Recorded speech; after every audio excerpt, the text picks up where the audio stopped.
भागवत गीता में लिखा है, जो हुआ अच्छा हुआ। जो हो रहा है वो अच्छा हो रहा है, और जो होने वाला है वो भी अच्छा होगा। हाय गाइस, मैं मीनाक्षी कपूर एक बार फिर से हाजिर हुई हूँ आप सभी के समक्ष, इस आशा में कि आप सभी सुखी होंगे और संपन्न होंगे। चलिए, आज मैं कर्मों की बात इसलिए बोल रही हूँ, आज मैंने भागवत गीता की बात आपके सामने इसलिए बोली है क्योंकि हमारी जो जिंदगी है, कल, आज और कल, सिर्फ इसी में उलझी हुई है। और इन्हीं के हिसाब से लोग जो है, आधे लोग दुखी हो जाते हैं, आधे लोग समय के हिसाब से जो कुछ उनके जीवन में घटा उसके हिसाब से खुश हो जाते हैं।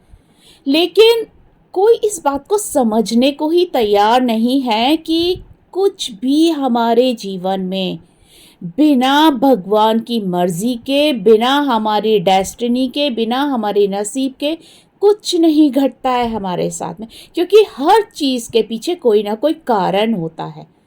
जो हुआ हमारे साथ कल को, उसके पीछे भी कारण था। जो आज हमारे साथ घट रहा है उसके पीछे भी कारण है, और जो कल घटने वाला है इसके पीछे भी कारण है। क्योंकि बिना कारण जब एक पत्ता नहीं हिलता है, बिना कारण कोई इंसान किसी के जीवन में आता नहीं है, जाता नहीं है, हम किसी जगह पे पहुंचते नहीं हैं, किसी से हमारा कांटेक्ट होता नहीं है, किसी से हमारा कांटेक्ट टूटता नहीं है, तो लोग इस चीज़ को समझते क्यों नहीं हैं? लोग समझना क्यों नहीं चाहते हैं कि हम कुछ भी नहीं हैं, हम इंसान कुछ भी नहीं है, हम सिर्फ एक आत्माएं हैं हम लोग। और आत्माओं का एक दूसरे से आत्मा का मिलन है, लिंक है हम एक दूसरे के साथ में। बस इतना हमारा कनेक्शन है, हमारा काम सिर्फ इतना सा है। क्योंकि जो भी कुछ हमारे साथ होता है वो सब कुछ हमारे जन्म से पहले निर्धारित होता है। हम कहाँ जाएंगे, किसको मिलेंगे, किस मोड़ पे हम बिछड़ेंगे, किस मोड़ पे वापस हम मिलेंगे, किसका सहयोग किसके साथ होगा, कहाँ तक होगा, और फिर से अगेन टूटने के बाद वो किस रूप में फिर से मिलेंगे, ये सब कुछ निर्धारित होता है। तो फिर लोग क्यों इस चीज़ के पीछे उलझे पड़े रहते हैं कि अरे मेरा तो नसीब ही ख़राब है, अरे उसने तो ये कर दिया, वो कर दिया, भगवान को पता नहीं मेरे से क्या परेशानी थी कि मेरे साथ ही ऐसा क्यों हुआ, मेरे साथ ही गलत क्यों हो गया। अरे ये सब कर्म होते हैं, कर्म होते हैं। हमारा जीवन चक्र है, ये हमारा समय चक्र है। इससे आज तक ना तो कोई भी इंसान बच पाया है, ना बच पाएगा। जब भगवान नहीं बचे, जब श्री कृष्ण नहीं बचे अपने नसीब के समय चक्र से, तो हम इंसान कैसे बच सकते हैं? कहने के लिए तो श्री कृष्ण भी राधा से प्रेम करते थे, आत्मा का प्रेम था उन दोनों का, लेकिन शादी तो नहीं हुई उनकी।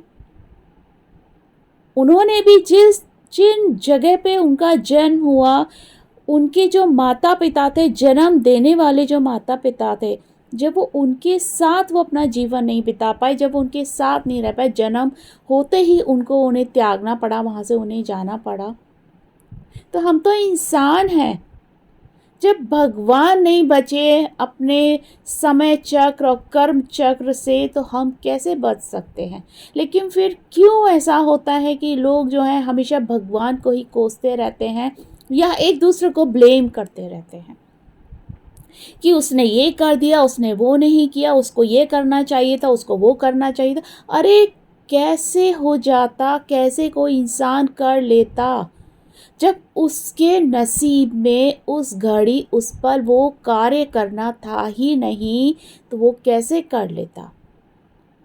हम सबका नसीब के अंदर हर एक पल, हर एक क्षण में जो लिखा है वही घटता है। जैसे बोलते हैं ना, हर इंसान अपने नसीब का खाता है, अपने नसीब का भुगतता है, अच्छा या बुरा। कोई राजा से रंक बन जाता है, कोई रंक से राजा बन जाता है, ये सब उसका अपना नसीब होता है। ये नहीं होता कि किसी ने आपके लिए कुछ कर दिया इसलिए आपको ये मिल गया, ऐसा नहीं होता है। हर इंसान अपने नसीब का खाता है, अपने नसीब का उसको मिलता है, और जो उसके नसीब का नहीं होता है वो उसके हाथ से रेत की तरह सरक जाता है। इंसान के पास कुछ नहीं होते हुए भी उसके हाथ भरे होते हैं। ये उसकी डेस्टिनी होती है, जिसको लोग बिलीव ही नहीं करना चाहते। डेस्टिनी को लोग बिलीव ही नहीं करना चाहते। लोग बोलते हैं कि आज के ज़माने में आप क्या रूढ़िवादिता बात करें। बहुत सारे लोग मुझे भी ये चीज़ बोल देते हैं कि मैम आप इतनी पढ़ी लिखी हैं, आज के आधुनिक युग में आप रहती हैं, उसके बाद में आप कितनी रूढ़िवादी हैं, आपके विचार कितने पुराने हैं। लेकिन मैं उन सब लोगों से बोलना चाहती हूँ, विचार पुराने नहीं होते हैं। आपकी आत्मा कैसी है, आपकी आत्मा कहाँ से आई है और आपकी आत्मा क्या एडॉन करती है, ये इम्पॉर्टेंट होता है।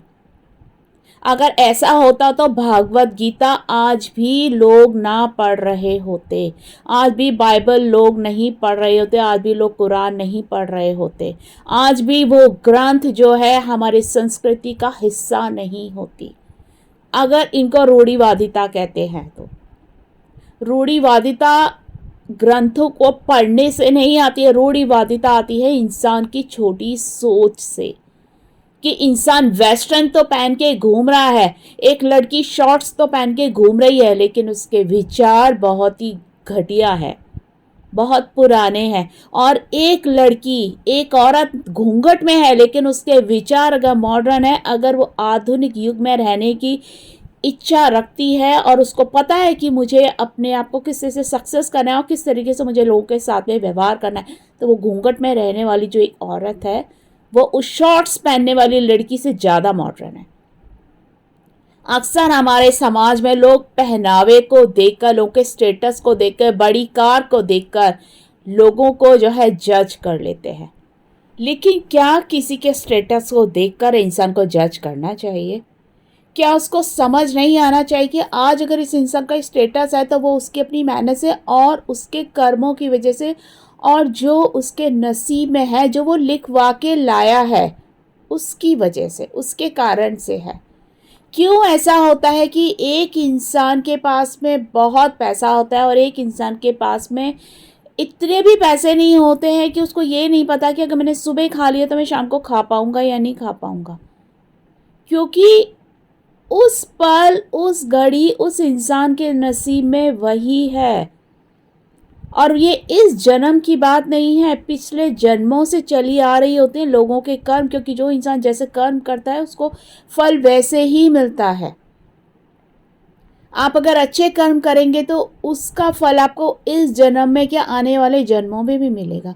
लेकिन अगर आप इस जन्म में किसी को धोखा देंगे, किसी के साथ धोखाधड़ी करेंगे, किसी के दिल को दुखाएंगे, तो इसका भुगतान आपको इस जन्म में तो क्या आने वाले जन्मों में भी भुगतना पड़ेगा, अलग अलग रूप में।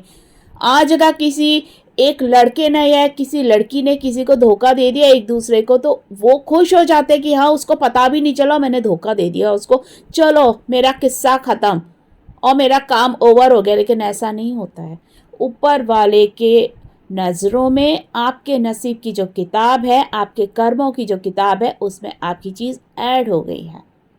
और जैसा एक अगर लड़के ने या लड़की ने किसी को धोखा दिया, जिस किसी को भी धोखा दिया है, उसको भी बिल्कुल उसी रूप में धोखा मिलेगा, उसको भी उसी रूप में भुगतनी पड़ेंगी चीज़ें। और उसके बाद अगले जन्म में वही इंसान जिसको उसने धोखा दिया है, वो उसका इतना सगा बन के आएगा कि वो इंसान उसके ज़िंदगी से जाएगा और तब उसको जो दर्द होगा वो होगा उसका असली न्याय भगवान की नज़रों में। क्योंकि भगवान कभी जो सही होता है इंसान उसको सज़ा नहीं देते हैं, भगवान जो गलत होता है उसको सज़ा देते हैं।